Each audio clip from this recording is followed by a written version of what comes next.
you can demonstrate to us that there is another agreement to cover what you're telling us, Governor, then what you're saying cannot hold water.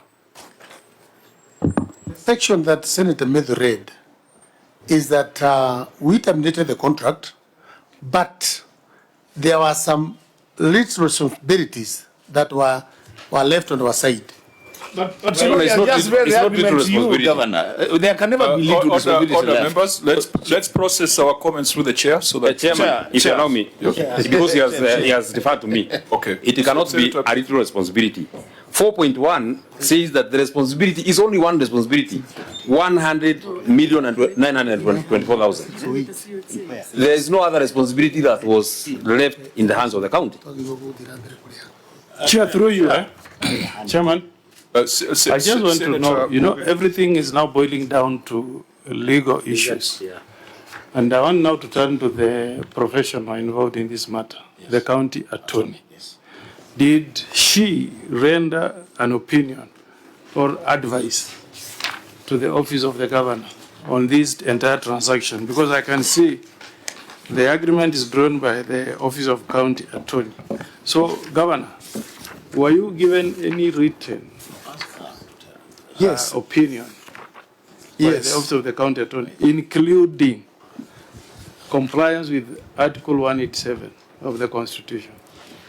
Apart from the fact that we did not go through the IGLTC to have that formal exchange, but the county attorneys sat in the committee that was preparing the termination, so we were well advised. You were advised to comply with Article 187, but you ignored the advice, or she failed to advise? No, that one was not given that time. You were not advised? I have been advised by because the Senate. We need to know whether it's you who has a problem, whether it's the professional who is supposed to advise you. Because you know, Chair, and we are guided by what you have told us, but you know, it is very difficult to run away from some of these things if they are on paper. You know, what I'm getting from the governor is that immediately there was an executive order. It trumps everything else. You know, for as long as the president has said, you know, DOD maliza hii kazi, you know, everything else, you know, according to the governor, does not hold water. And I want the county attorney to go on record, Chair, through you, and tell us whether she advised the county government of Nyandarua to stick to the Constitution on a transfer of this function. Don't tell us about the service.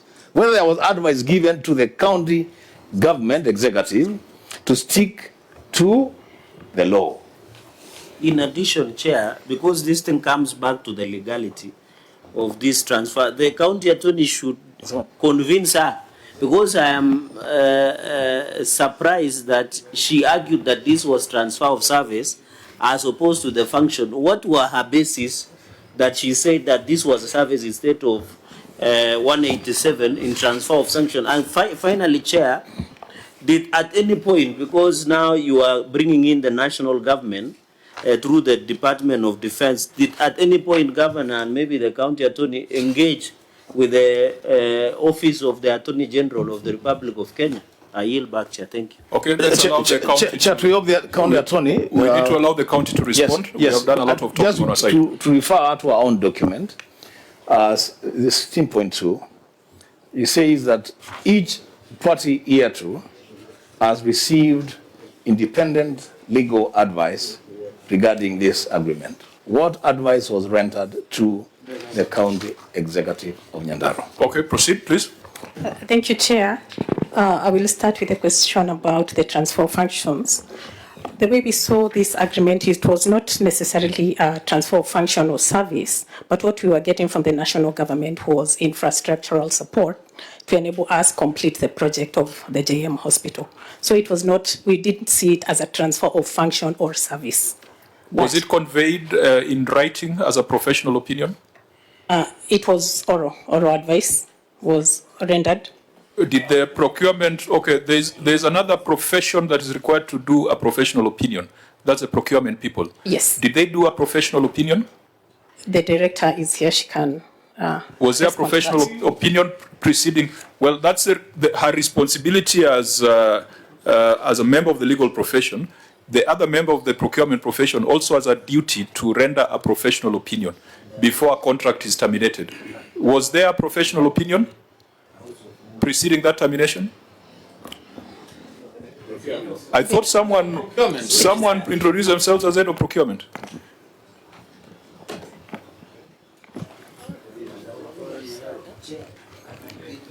Okay, thank you, Chair.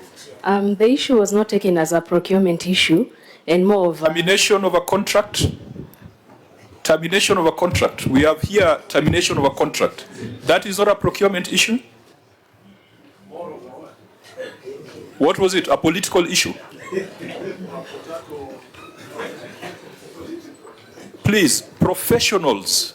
Are you a member of the Institute of Supply Chain Managers? Yes, I am. So you have a professional responsibility. Yes, I do. Just like the member of the Law Society of Kenya. Yes. She has disclosed she didn't render a professional opinion. It was done verbally, which cannot be confirmed. You had a responsibility to provide a professional opinion. Termination of over 1.5 billion contract. That is not a matter that requires the professional opinion of the head of procurement? Or Governor, you ran a one-man show. You are the one who was doing everything. You excluded them. Chair, I started by saying that we asked for infrastructure support and it was declared. So the responsibility of procurement now went to the chair. How are we discounting though? Honorable members, at this rate, it appears we might not go beyond the gem. But it's important because it's going to lay a basis that will help us to deal with all these presidential declarations every other day. But before you even conclude, you know, we are sitting as a very serious entity. And we should hold people accountable for the statements they make before us. The head of procurement cannot come here and tell us she was relying on, you call it what, political what? No, I did not say that. You know, they have stated themselves in 16.2 that the parties acknowledge and agree that they are not relying upon any representation or statement made by other parties. So you cannot tell us that you are relying on pronouncements made by the president when he visited Nyandarua. Honorable members, I think they, from their body language, they are guilty as charged. So let's not flog them further. But can I inform the committee chairman? Senator closes. Just information. I mean, they've owned up. So that's okay. Yes. In situations like this, I have others asking the professional bodies to check the standing of the officers. Do you want us to do that? I have to protect the ladies. Chair, you have to protect everyone. Chair, protect the people of Nyandarua, Chair. Protect the people of Nyandarua first. Nyandarua, Chair. Don't protect the ladies. Chair, we will allow you, Chair, to protect the ladies, but please begin with protecting the people of Nyandarua. No, it's okay. What I'm saying is we don't need to overemphasize when already it is glaring and obvious. Yeah. So that we can make progress. Senator Methu, Senator Sifuna. I think on this particular matter of the JM Karaoke Hospital, no explanation can suffice what is expected of the law in terms of the transfer of this service from the actually the Constitution, from the county government to the Ministry of Defense. Since there are two projects, I'm just curious now to ask the governor, even though it does not appear here, is this the same arrangement that was made for the Orkrao Stadium?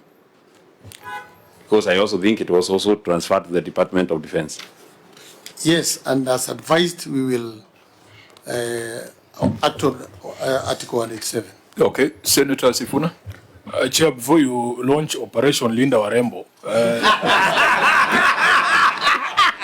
you know this order, Senator. Those are professionals. Those are professionals. They can't be seen from only that lens. Proceed.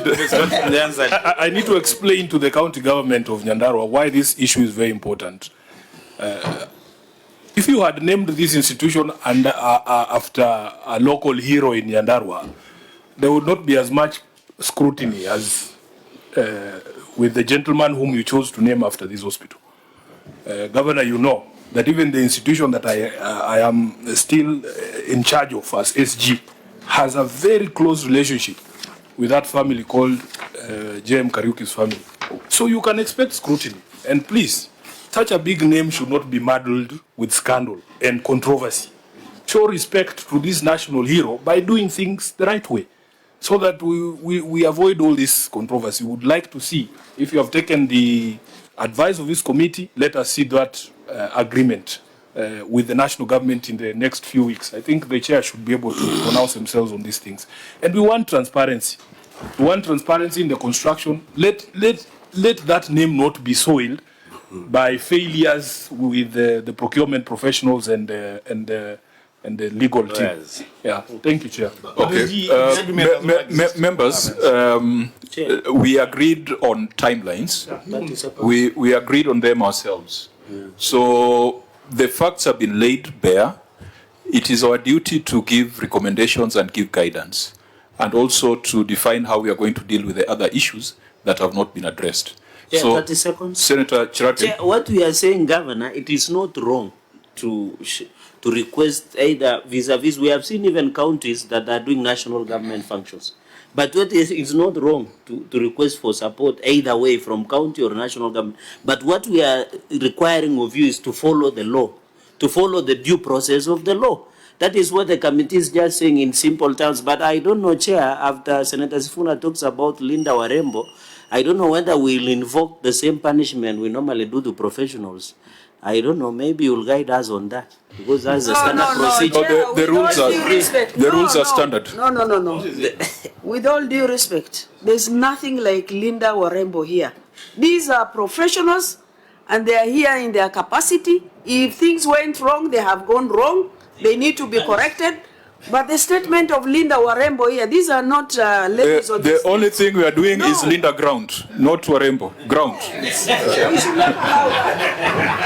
That was introduced by the chair. It is the chair who introduced it. The chair who introduced. Don't lynch Sifuna for that. It's the chair who my introduced it. vernacular. Chair, in my vernacular. Talk to him. You sit next to you. No. He's the one who introduced it. He said we are protecting Rambua. ladies. Order, members. In my vernacular, Warembos mean those ladies on the streets. No. Yeah, My vernacular means nothing. Something different. No. I think we will Warembos, these are professionals. Vernacular. You must respect them. order, members. Order, members. Thankfully, I've been given the power now to switch off mics. So I'll switch off all the mics for the time being. Vice Chair, your last statement. Yeah, Chair, because of this project, maybe as a committee we need to invite the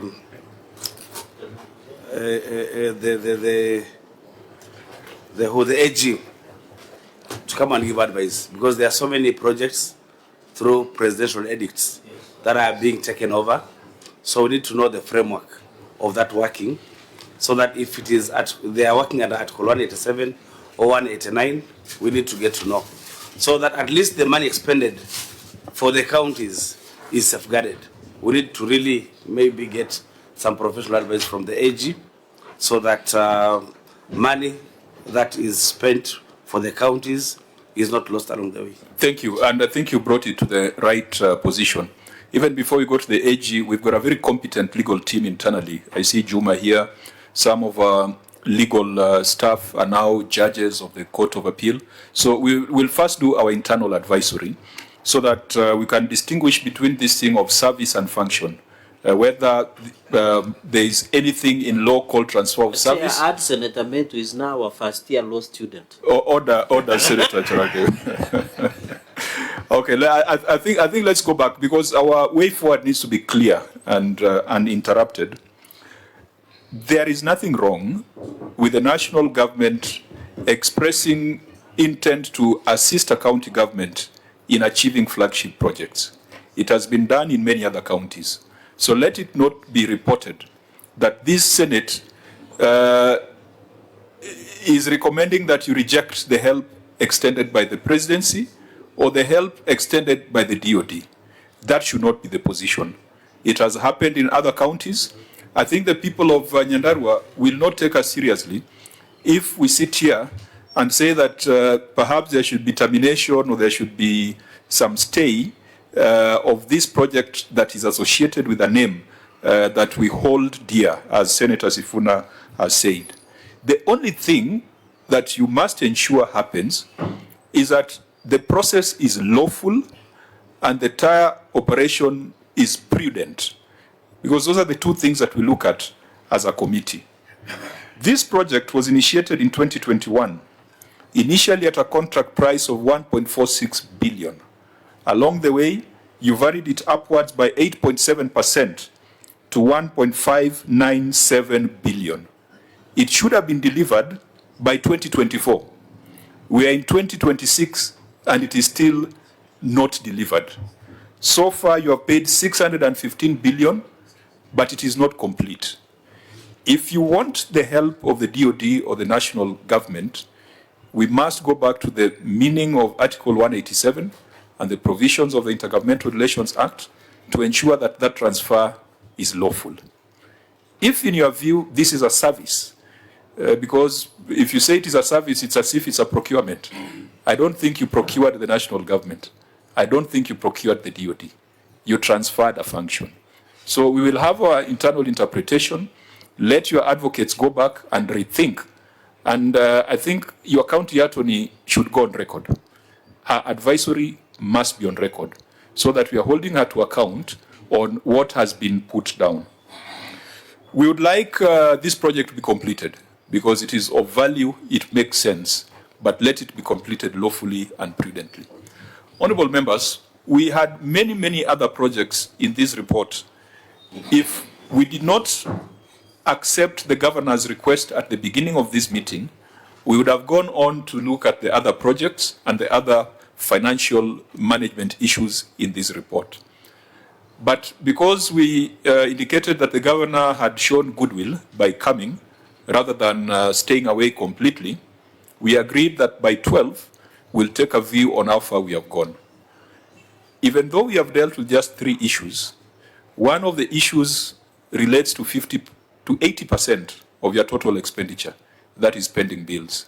And I think if you can resolve that and resolve one of these flagship projects, it can provide some hope to the people of Nyandarua.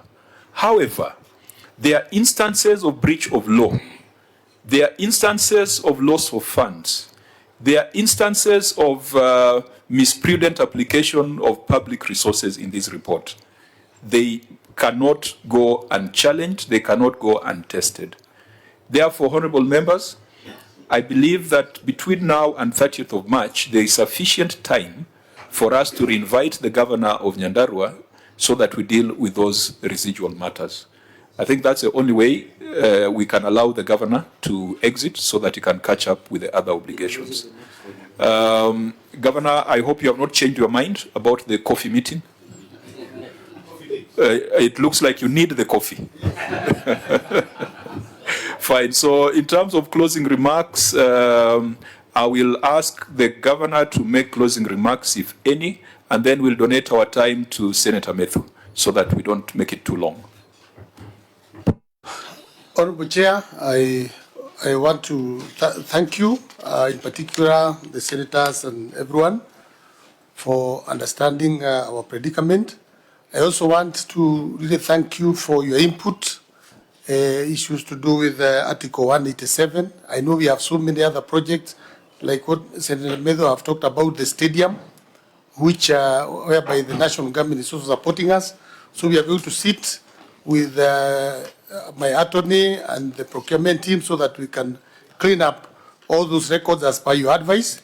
So I want to assure this House that going forward, even in future, maybe it's also a precedent, maybe even to other areas, just as you have said, that we'll be able to be going through that. The other thing that really worried the senator so much was to do with the addition of 374 billion. I know it's so dear to my senator and also all the other senators. I want to assure you that after the implementation of the current budget, we'll be able to report authoritatively what we have done with that extra money. We decided to put it as affirmative action, so that the Senate and everyone who participated can achieve. Issues to do with pending bill, Chair, I want also to assure this House that when I took over, we've been having this incremental OSRs. We started at 460, we came to 505, 515. Last year we were at 653. And I can assure you this time we are even going higher.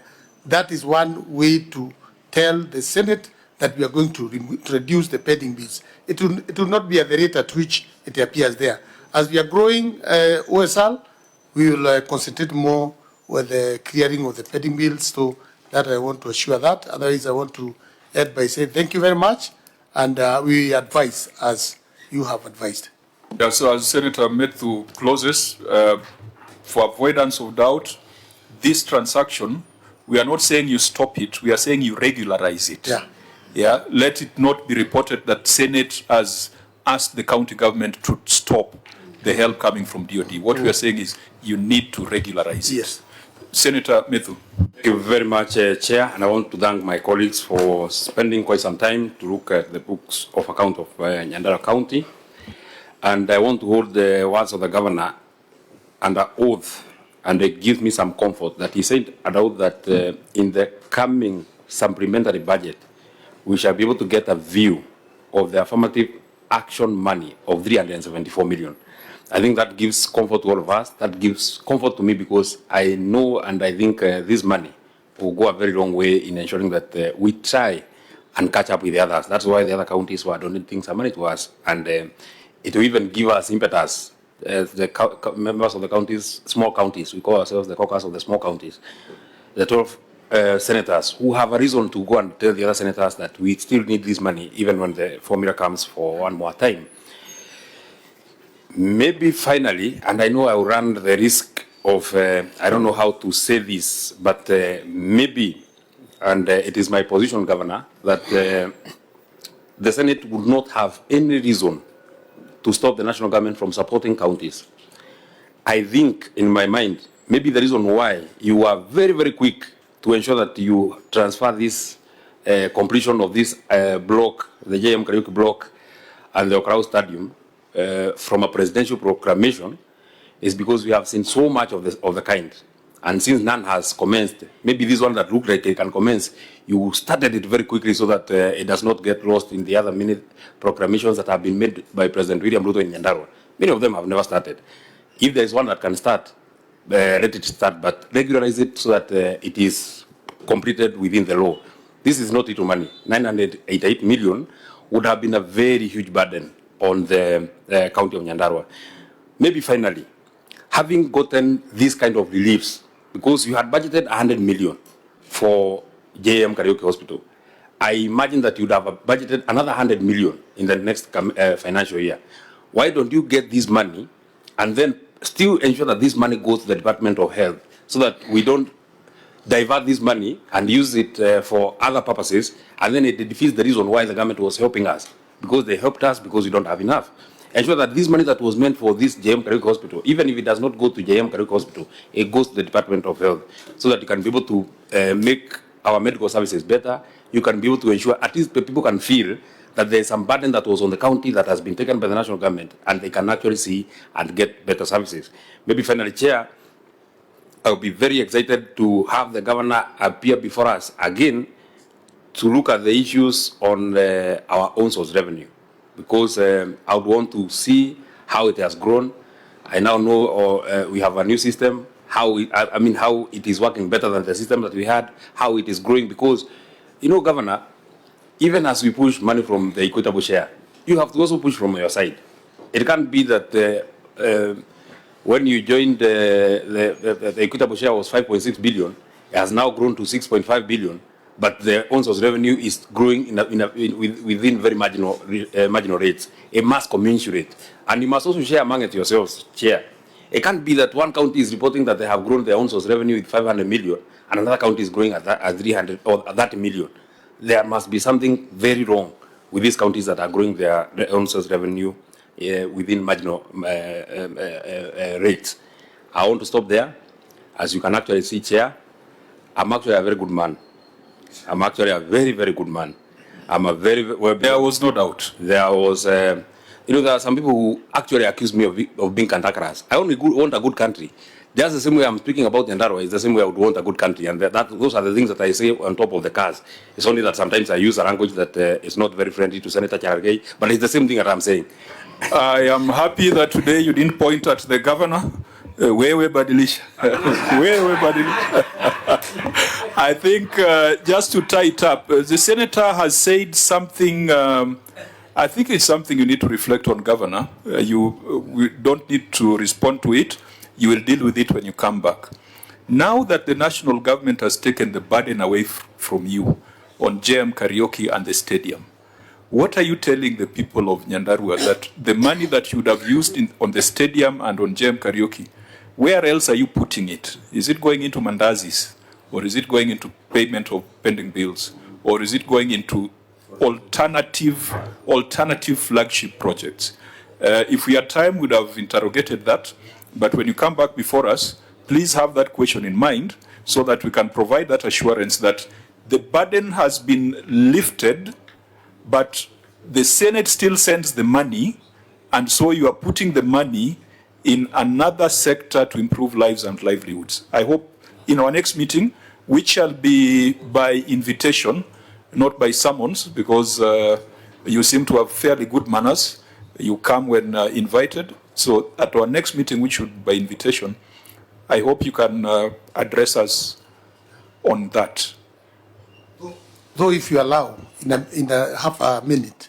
Well, I'll allow because you are the one who was pressed for time. Yeah, particularly on this one, I want to agree with Senator Medu.